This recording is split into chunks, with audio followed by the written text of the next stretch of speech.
My mother-in-law, Deborah, hatched a cunning plot with a so-called attorney to seize the quaint lakeside cottage I inherited. Little did she know, I had a plan to turn the tables, and what unfolded next left everyone utterly speechless. I'm a 35-year-old man who's been practicing law for just over a decade. I don't make a habit of broadcasting my profession. It's often wiser to let people underestimate me. When you tell folks you're a lawyer, they either pester you for free advice or start acting oddly. So, I keep it under wraps unless the situation calls for it. My wife, Emily, and I have been blissfully married for about 6 years. We're a tight-knit team, which is essential when dealing with certain family members, particularly her mother, Deborah. To say Deborah is intense is an understatement. She's the kind of person who's convinced she's always right, always knows best, and must have her hand in every pie. From the moment I met her, it was clear she wasn't thrilled about me. Emily grew up in a close family, but Deborah was the undisputed conductor, orchestrating everything from vacation plans to who brought what to Christmas dinner. Her opinions are as abundant as they are loudly shared. When I came along, I suspect Deborah saw me as a threat to her control. I wasn't the high society doctor or mogul she likely pictured for Emily. I'm a middle-class guy who worked tirelessly to get through law school and now does quite well. But to Deborah, my accomplishments were irrelevant. I was simply the man taking her daughter away. At first, I tried to keep things cordial. She's Emily's mom, and Emily loves her, so I figured I'd grin and bear it. But Deborah made that nearly impossible, slipping in little comments that seemed innocent but were clearly meant to jab. At family dinners, she'd say things like, "Oh, you're a lawyer? My cousin's son is studying law at Yale." Or, "It's nice you work so hard. Emily's ex never had to. His family had real money." Emily, bless her, always had my back, calling her mom out, but Deborah would play the victim, insisting she was just chatting or meant no harm. Classic Deborah. The real drama kicked off 2 years ago when my great-uncle passed away, leaving me a charming but run-down lakeside cottage in his will. It's a modest 2-bedroom place, with peeling paint, a roof that needs work, and plumbing that's a bit temperamental. But it's got heart.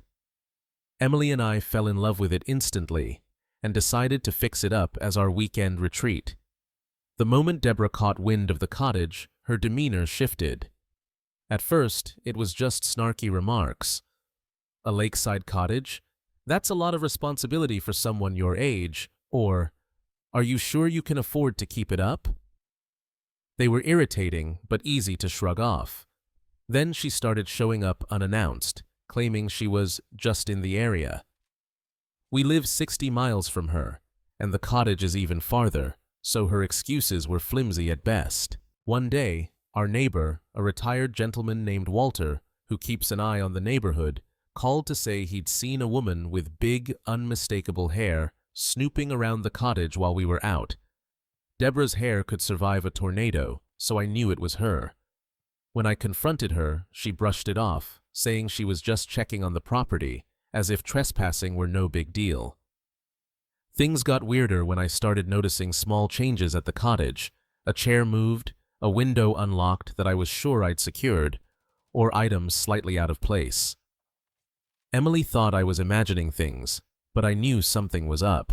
One afternoon, I came back from errands to find a folder on the kitchen table, stuffed with property documents. Deborah's handwriting was scrawled in the margins, with notes like family heritage and secure title. It clicked. Deborah wasn't just being nosy. She had a scheme to take the cottage. I decided to hold off on confronting her and gather evidence instead. As a lawyer, I've learned the value of having all the facts before making a move.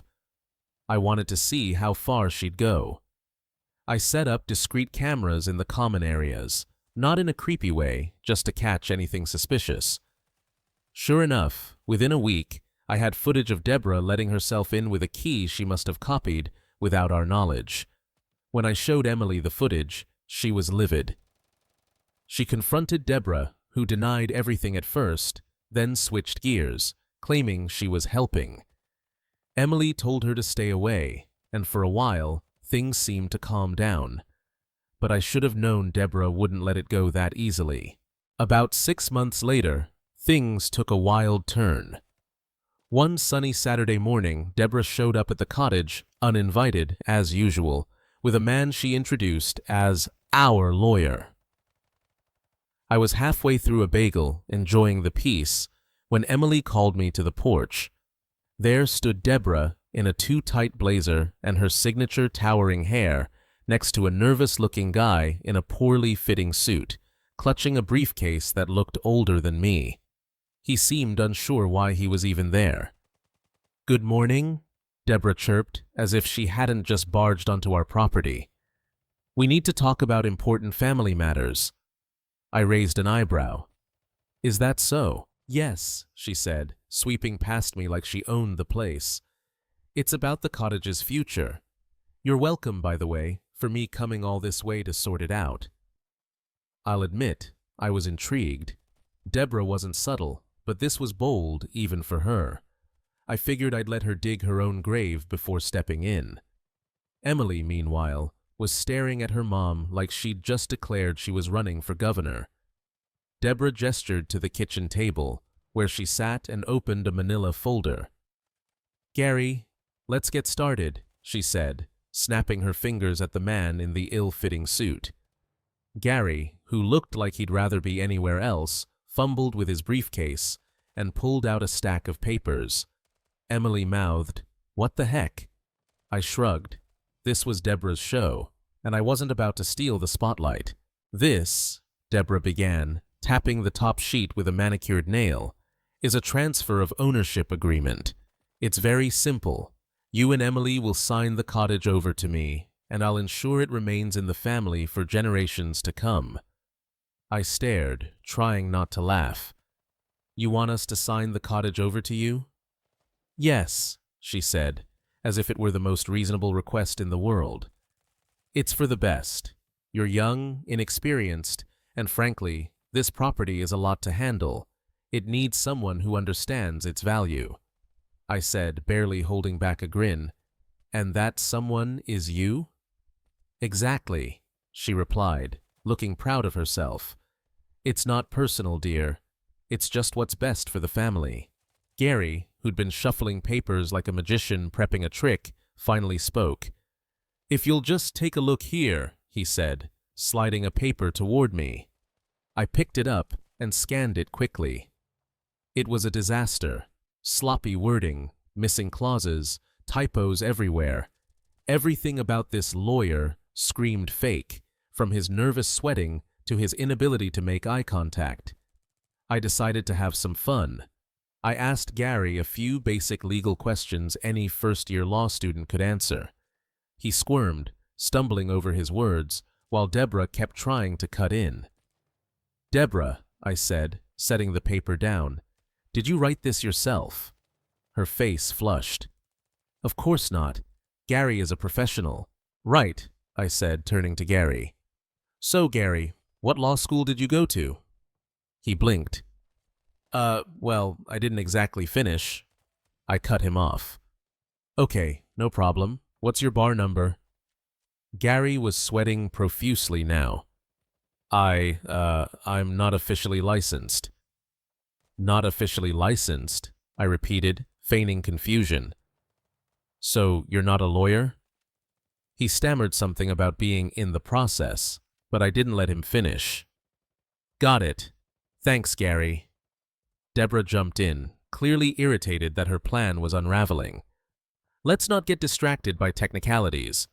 The important thing is we move forward with the transfer." "Deborah," Emily said, her voice sharp, "are you serious right now?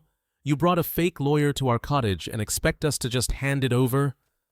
"It's not fake," Deborah snapped. "Gary is perfectly capable of handling this." "Sure," I said, leaning back in my chair. "But just for fun, let's see how capable he is." I turned to Gary. "Can you explain the difference between a quitclaim deed and a warranty deed?" Gary froze like a deer in headlights. Deborah tried to jump in, but I held up a hand. No, let Gary answer. Gary mumbled something about legal terms and specific clauses, but said nothing coherent. I nodded, pretending to be impressed. Great. Now, how about you explain the implications of signing a deed transfer without title insurance? Gary looked like he might pass out. Deborah, visibly fuming, shouted, "This is ridiculous. Just sign the papers and we can sort out the details later." I stood, walked to my briefcase, and pulled out my own folder. As a practicing attorney, I said, laying the folder on the table, I have a few concerns about these documents. Deborah's jaw dropped. You're a lawyer? Yep, I said, popping the P for emphasis. And these documents, they're garbage. I went through the papers one by one, pointing out every error and explaining in excruciating detail why they were not only invalid, but borderline fraudulent. By the time I was done, Gary was visibly shaking, and Deborah was staring daggers at me. You've made your point, she said through gritted teeth. Oh, I'm not done, I said, pulling out my laptop. You've been poking around the property records, haven't you? Did you think I wouldn't notice the unauthorized inquiries? Deborah's face went pale. I don't know what you're talking about. Sure you don't, I said, opening an email on my screen.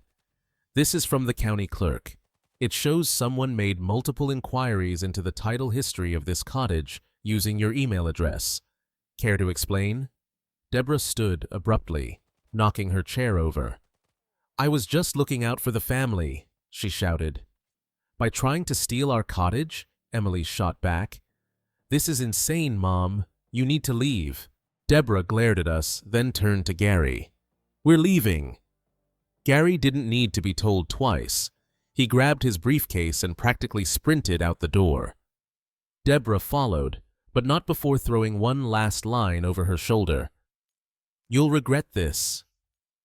Once they were gone, Emily and I sat in stunned silence for a moment. Well, she said finally, that was something. I'll be filing that away for future reference, I said. And that's how Deborah's first big plan completely fell apart. I didn't know it then, but this was only the beginning of her antics. After Deborah's grand transfer the cottage to me scheme crashed and burned, she went into full-blown damage control mode. And by damage control, I mean she started calling family members like she was running for office. According to her version of events, I was an evil, controlling husband tearing the family apart, brainwashing Emily, and forcing her to cut ties with her loving mother. In Deborah's tale, I was practically twirling a villainous mustache while plotting to ruin everything she cherished. Emily's family is pretty tight-knit, but they're not fools. Most know Deborah's flair for drama and her habit of bending the truth like it's a yoga pose. A few relatives called me up, curious about the real story. After I laid out the facts, most just laughed and told me not to worry. Apparently, Deborah had been pulling stunts like this for years, though maybe not on this scale.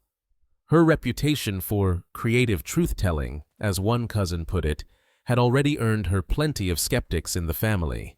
But not everyone brushed it off so easily.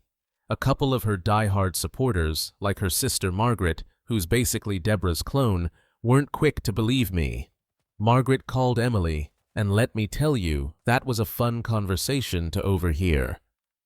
Emily, I just don't understand why you're letting your husband come between you and your mother, Margaret said in that holier-than-thou tone that runs in their family. My husband isn't the problem, Aunt Margaret, Emily shot back. Mom is the one who tried to steal our cottage. Well, that's not what she told me, Margaret said, like she was uncovering some grand truth. Of course it's not, Emily replied, because if she told you the real story, you'd see how ridiculous she's being. Margaret tried to argue, but Emily shut her down. Look, you can believe what you want, but I was there. I saw what she did. End of discussion. Emily hung up, and I swear I could see steam coming out of her ears. I don't know why I even bother with her, she muttered. Meanwhile, Deborah wasn't just working the phones. She was working herself into a frenzy. She started showing up at family events with this air of martyrdom, dropping little comments about how she wasn't sure she'd ever see her daughter again, or how some people don't appreciate family anymore. It was peak passive-aggressive Deborah, and honestly, it was almost impressive how far she could take it. But things escalated when her antics spilled into her professional life. Apparently, she'd been using company resources to dig up information about the cottage, thinking no one would notice. But someone did. One day, Emily got a call from a cousin who works in HR. "Did you hear about Aunt Deborah?" the cousin asked. "What about her?" Emily replied. "She got fired. Apparently, she was using her work email to look up property records and send messages about, something shady."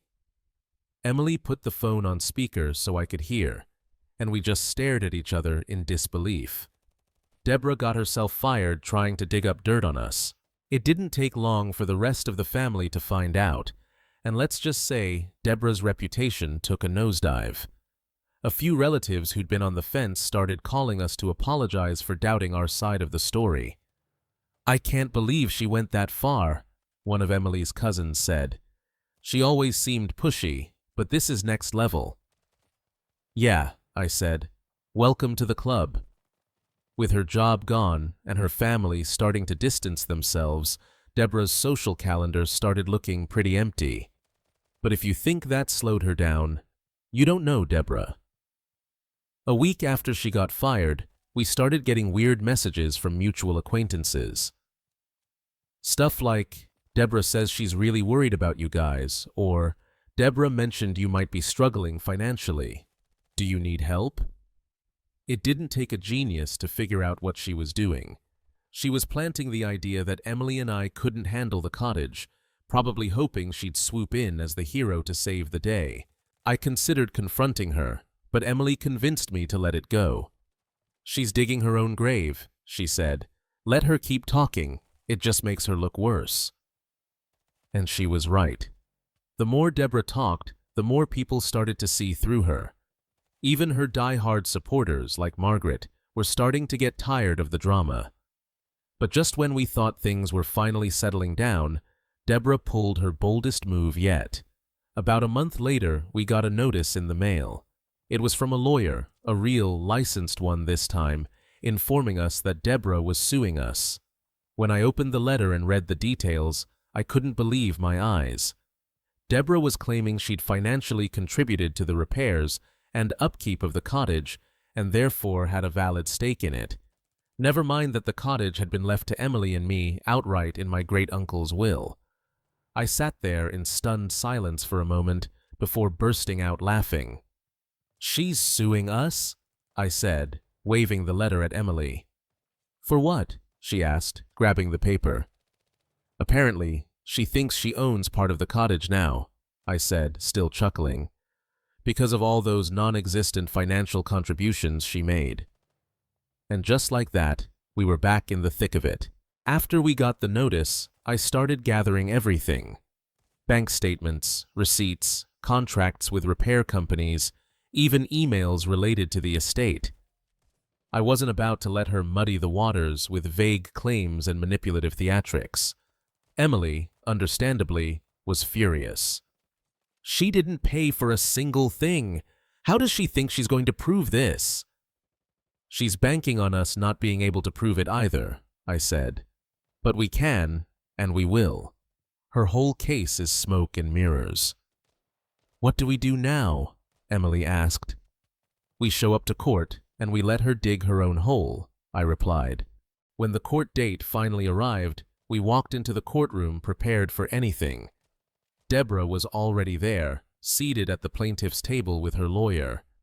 Unlike the fake lawyer Gary, this one at least looked professional, though he didn't seem particularly enthusiastic about the case. Deborah, on the other hand, was in her element, dressed in her signature over-the-top style, with a smug expression like she'd already won. We sat down and the judge entered, an older woman who radiated authority. She got straight to business, asking Deborah's lawyer to present their case. Deborah's lawyer stood and began what was clearly a rehearsed speech. He started by praising Deborah's character, describing her as a dedicated and loving mother who only wanted to preserve the family's legacy. Then, he moved on to her claims, stating that Deborah had personally invested significant funds into the repair and maintenance of the cottage to ensure it remained in good condition. "She has receipts," I whispered to Emily, raising an eyebrow. "She has nerve," Emily muttered back. Deborah's lawyer continued, explaining that while the cottage was indeed inherited, Deborah's alleged financial contributions created an implied interest in the property. "She acted in good faith to protect the family's asset," he concluded. When it was my turn, I decided to keep it short and sweet. "Your Honor, the plaintiff's claims are entirely unfounded. The cottage was left to my wife and me as part of my great-uncle's will. It is our property, and there was never any agreement, verbal or otherwise, for shared ownership. The plaintiff has no documentation to support her claims because they are simply not true." The judge nodded and motioned for Deborah to take the stand. Deborah walked up like she was about to deliver the performance of her life. "Mrs. Deborah," her lawyer began, "can you explain your involvement with the repairs and maintenance of the cottage?" "Of course," she said, clasping her hands together. "When I heard about the cottage being left to my daughter and son-in-law, I was so happy for them. But the cottage needed a lot of work, and they were overwhelmed. So, I stepped in to help." "And how did you help?" the lawyer asked. "I paid for several repairs," Deborah said confidently. "Plumbing, roof work, even some landscaping. I didn't keep track of every little thing because, well, they're family. I just wanted to make sure the cottage was livable." I watched her with a neutral expression, but inside, I was shaking my head. Deborah's ability to spin a story was almost impressive. Her lawyer pressed on. "So, you contributed financially to the upkeep of the cottage?" "Yes," she said. "I even offered to oversee some of the work myself." "Did the defendants acknowledge these contributions?" "It was understood," she said, using her favorite vague excuse. When it was my turn to cross-examine, I walked up to the stand with my stack of documents. "Mrs. Deborah," I began, "you claim to have contributed financially to the repairs of the cottage. Can you specify the amounts and dates of these payments?" She hesitated. "Well, I didn't keep an exact record, but it was thousands of dollars over several months." "Thousands of dollars," I repeated. "And how were these payments made?" "Mostly cash," she said, shifting in her seat. "Cash," I said, letting the word hang in the air. "And you don't have a single receipt, invoice, or bank statement to corroborate these contributions?" She hesitated. "It was informal. Family doesn't always keep track of these things." "Interesting," I said, turning to the judge. "Because I have here a complete record of all payments made for the repair and maintenance of the cottage. Every single one was made from our joint account, and I have the receipts and contractor invoices to prove it." I handed the documents to the judge, who began flipping through them. "Mrs. Deborah," I continued, "you also mentioned offering to oversee some of the work yourself. Can you tell us which contractors you worked with?" She paused, clearly scrambling for an answer. "It wasn't a formal arrangement," she said finally. "That's convenient," I replied. "Because according to these emails from the contractors, every interaction regarding the repairs was handled by me or my wife. Your name doesn't appear anywhere." The judge looked up from the documents, her expression unreadable. "Mrs. Deborah, do you have any evidence to support your claims?" Deborah stammered. "I told you, I didn't keep records. I wasn't expecting to need them." I stepped back to my table and pulled out one last piece of evidence. "Your Honor, I'd also like to submit a copy of the will, which clearly states that the cottage was left solely to my wife and me." There is no mention of shared ownership or any financial obligations. The judge took the document and glanced at it briefly. Then she turned back to Deborah. "Mrs. Deborah," she said, her tone firm, "this case relies entirely on your assertion that you contributed financially to the property, yet you have provided no evidence to support this claim. Meanwhile, the defendants have provided ample documentation to refute it. Do you have anything else to add?" She didn't have anything to say. For the first time, she seemed to realize just how badly this was going for her. The judge dismissed the case shortly after, ruling entirely in our favor. But before the gavel fell, she added a pointed remark. "Mrs. Deborah, I strongly advise you to think carefully before pursuing legal action in the future without evidence to support your claims. Court resources are not here for baseless disputes." As Emily and I walked out of the courtroom, I couldn't help but feel a mix of satisfaction and relief. Deborah had tried her best to undermine us, but the truth had prevailed. Of course, knowing Deborah, I doubted this was the end of her meddling. And, well, I was right. After losing in court so decisively, you'd think Deborah would take a moment to reflect, maybe reconsider her approach. But no, she doubled down in the only way she knew how, by trying to rewrite the narrative. The first ripple of fallout came almost immediately. Deborah's failed lawsuit became the family's new favorite topic of conversation. Word spread quickly, and within days, I started getting calls and texts from relatives. Most wanted the juicy details, but some were genuinely shocked by the lengths Deborah had gone to. My favorite call came from Emily's cousin Lisa, who always had a knack for brutal honesty. "She really thought she was going to win, huh?" Lisa said, laughing. "I mean, I knew Aunt Deborah was bold, but this is a whole new level. Honestly, I don't even know why she thought anyone would believe her. She's been pulling this kind of crap for years," Lisa added. That sentiment became a common theme in the family. People started sharing stories about times when Deborah had manipulated, lied, or otherwise inserted herself into situations where she didn't belong. It was like her courtroom flop had opened the floodgates, and everyone was ready to air their grievances. Apparently, years ago, she'd tried to take control of her sister's finances, claiming her sister was too stressed to handle money. Another time, she convinced a cousin to hand over a family heirloom because it would be safer with her, and the heirloom mysteriously vanished after that. Emily and I mostly stayed out of the gossip, but it was hard not to feel a little vindicated. Deborah's carefully crafted image as the family matriarch was crumbling, and it wasn't because of anything we did. She had dug this hole all on her own. But while the family was turning against her, Deborah wasn't about to let go of her grudge. She started sending Emily long, guilt-trippy texts about how the court case had hurt her deeply, and how she couldn't believe her own daughter would betray her like that. "She's acting like we dragged her to court," Emily said, rolling her eyes as she read the latest message. "Typical Deborah," I said.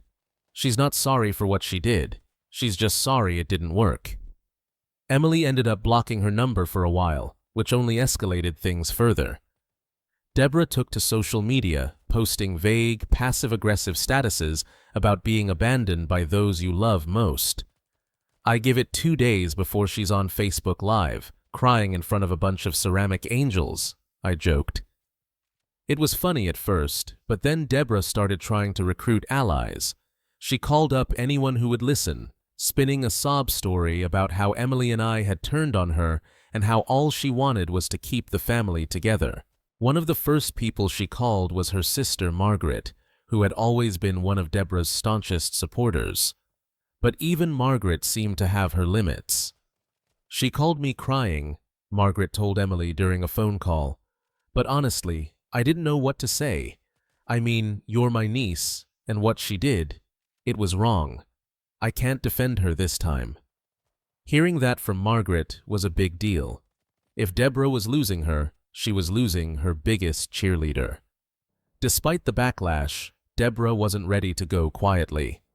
Her next move was to try to appeal to the family matriarch, Emily's grandma, who had always been a neutral party in family disputes. Deborah drove out to see her, unannounced as usual, and spent 2 hours crying about how she'd been wronged. To her credit, Grandma didn't buy into it.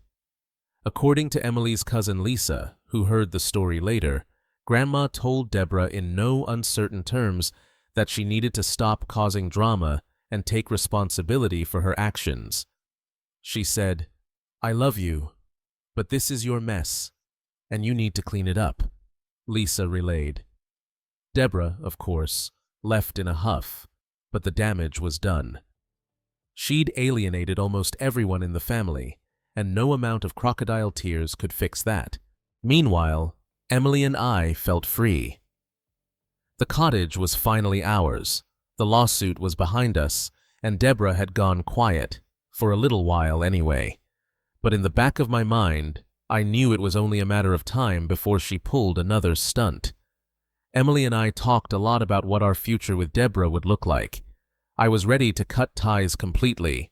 After everything she'd done, I couldn't see a path forward. But Emily wasn't there yet. "She's still my mom," she said one night as we sat on the porch. "I know she's toxic, and I know she's done awful things, but it's hard to let go completely. What if she really does change?" I didn't want to push her, but I also knew that holding on to hope with someone like Deborah could be dangerous. "I get it," I said carefully. "But you've seen what she's capable of. This isn't just a bad habit or a personality quirk. She's deliberately tried to hurt us. That's not something you can just forgive and forget." Emily sighed. "I know. I don't know if I'm ready to walk away completely." So, we compromised. Emily kept minimal contact with Deborah, an occasional text or a quick phone call, but we set firm boundaries. No unannounced visits, no discussions about the cottage, and no manipulation. For a while, it seemed to work. Deborah stayed relatively quiet, only reaching out to Emily with surface-level conversations. I could tell it was hard for Emily to keep her distance, but she was holding firm, and I respected her for it. Then Deborah did what she does best. She crossed the line. It started innocently enough. Emily got a call from a cousin who mentioned that Deborah had been talking about the cottage again, saying something about how it should have stayed in the family. The cousin said, "I didn't think much of it, but I figured you'd want to know." Emily brushed it off, thinking it was just Deborah venting, but I could see the worry creeping in. "What if she's planning something?" she asked me. "She wouldn't be that stupid," I said. "Not after what happened in court. She knows she can't win." But I underestimated just how far Deborah was willing to go. One weekend, Emily and I drove out to the cottage to spend a couple of days relaxing. As we pulled into the driveway, something felt off. The front door was slightly ajar, and there was a box sitting on the porch. "What the hell?" Emily said, getting out of the car. We walked up to the door cautiously. I pushed it open, and my stomach dropped. The living room was a mess. Furniture had been moved, drawers were open, and there was a stack of papers on the coffee table. On top of the pile was a note in Deborah's unmistakable handwriting. It read, "I'm sorry, but I had to step in. This cottage is too important to let you ruin it. You'll understand someday." Emily stood frozen, staring at the note. "She was here," she said, her voice shaking. I picked up the papers and started flipping through them. They were estimates for repairs and renovations, new flooring, updated appliances, landscaping. It was like Deborah had come in and started planning a full remodel without telling us. "She broke in," I said, anger rising in my chest.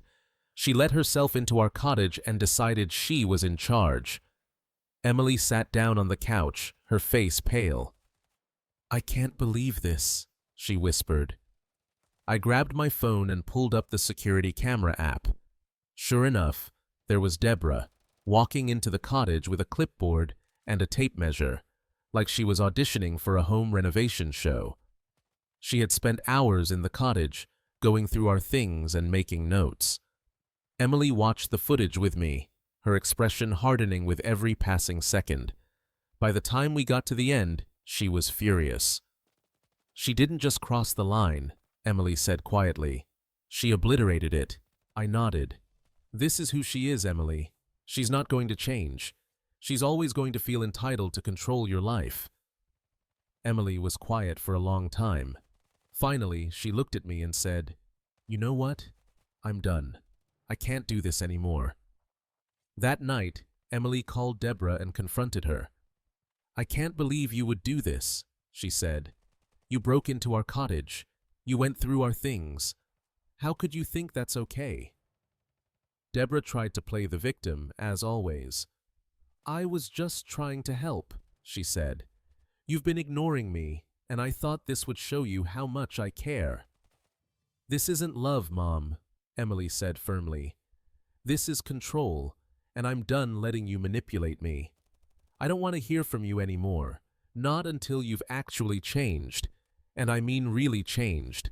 I'm blocking your number, and I don't want you coming near us or the cottage again." Deborah tried to argue, but Emily hung up. Then she blocked her number and deleted her from all her social media accounts. It wasn't an easy decision for Emily, but it was the right one. In the days that followed, we both felt a strange mix of relief and sadness.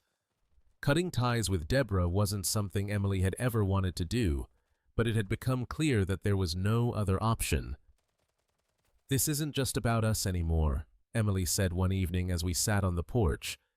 "It's about protecting our future, our peace. She doesn't get to take that from us." The cottage, once a symbol of Deborah's interference, was now a sanctuary, a place where we could finally move forward without looking back. And that, more than anything, was worth every battle we'd fought. Thank you for listening. Please share your thoughts, like this video if you found it helpful, and